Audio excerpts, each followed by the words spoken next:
Meanwhile. Hello guys, this is Tasing Cooking Vlog again. Hello.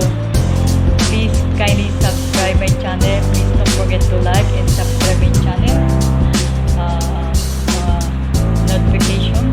Don't forget, please. Thank you for support me and follow me.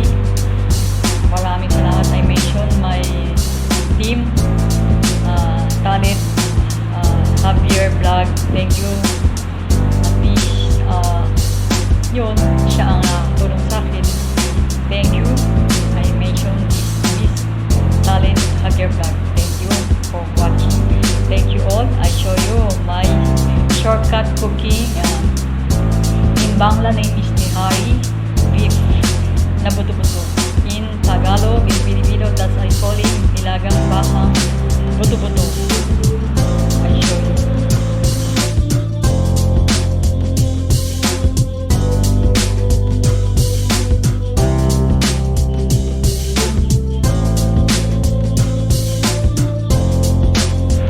Guys, this is nihari. That calling nihari. Ang ingredients niya is onion o sibuyas, ginger or garlic. Yung ginger niya at saka garlic niya pinagsama, kailangan i-blender siya. Tapos yun, so kailangan ng 2 kilos of buto-buto ng baka na may halo siyang laman. Tapos yun, ang ingredients niya, kailangan niyang 2 pieces of onion, garlic, ginger, and no need to put oil because meron naman siyang sebo na di ba automatic pag naglaga ka ng baka, automatic siyang lalabas yung kanyang mantika. Ako I prefer this one the whole day to boil kasi matigas siya, kailangan i-boil siya na maayos. Ready na. Ready na my beef. Buto-buto. Bang-bang siya. People here, they eating only for breakfast is whether tinatawag na hummus or na roti or sliced bread. Pwede rin, very good siya. Skyflex, pinapay, nasa inyo. This is my menu for today. I cook shortcut siya, na parang introduction na naman siya. Yung next time, pag cook na ko, I show you the ingredients and procedure. Thank you for watching. Don't forget to subscribe my channel. Tasing Cooking Vlog. Actually, I said, but now I'm cooking.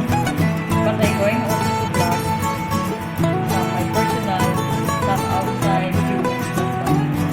Please, thank you for watching and more power to you all. Thank you for supporting. God bless you all.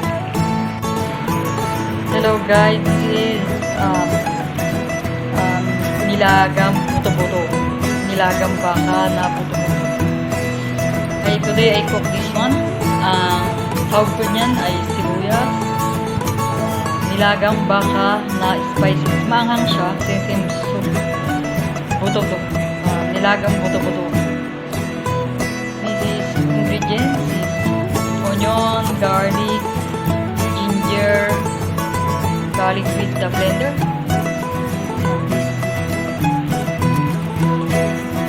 Looks tasty. Actually, this one hindi for kinakain to pag breakfast. Masarap kain to pag meron kang tinapay or tinatawag nilang hummus o paruta, roti. Ito ang combination niya. Yan ang most na partner nito. Yung roti, paruta, saka yung hummus. Yan, pwede. Yan ang nadan ko. Ginawa ko today for breakfast. Looks tasty and yummy.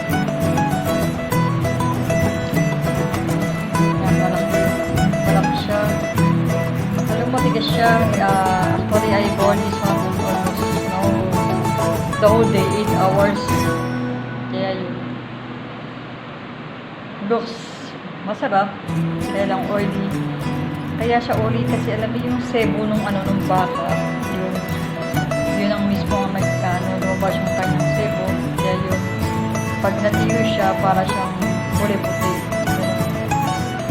Looks ay ilagang baka, buto-buto. Thank you for watching and don't forget